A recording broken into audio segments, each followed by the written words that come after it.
ಒಂಚೂರು miracle fruit. ಇದು speciality ಏನಂದರೆ ಇದನ್ನು ತಿಂದ ಮೇಲೆ ಹುಳಿ ಇರೋದು ಏನೇನು ತಿಂದರೂ ಸ್ವೀಟ್ ಆಗೋದಂತೆ.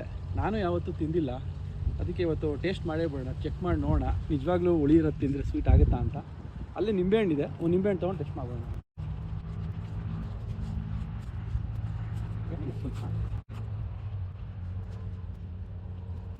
ಫಸ್ಟು ನಿಂಬೆಹಣ್ಣೆ ಟೇಸ್ಟ್ ಮಾಡಿ ನೋಡ್ತೀನಿ ಉಳಿದೆಯಾ ಅಂತ ಕನ್ಫರ್ಮ್ ಮಾಡ್ಕೊಳ್ಳೋಣ. ಫಸ್ಟ್ ಹುಳಿ ಇದೆ, ಸಿಕ್ಕಾಪಟ್ಟೆ ಕಾಯಿ. ಸೊ ಇವಾಗ ತಿನ್ನೋಗ್ಬಿಟ್ಟು ನೋಡೋಣ.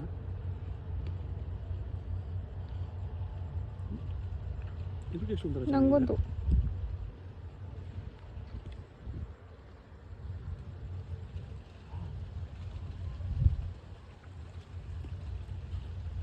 ಲೆಮನ್ ಜ್ಯೂಸ್ ಥರ ಅನಿಸ್ತಾಯಿತ್ತು ನನಗೆ. ಸ್ವೀಟ್ ಸಕ್ಕರೆ ಹಾಕಿರೋ ಲೆಮನ್ ಜ್ಯೂಸ್ ಥರ ಅನಿಸ್ತಾಯಿತ್ತು.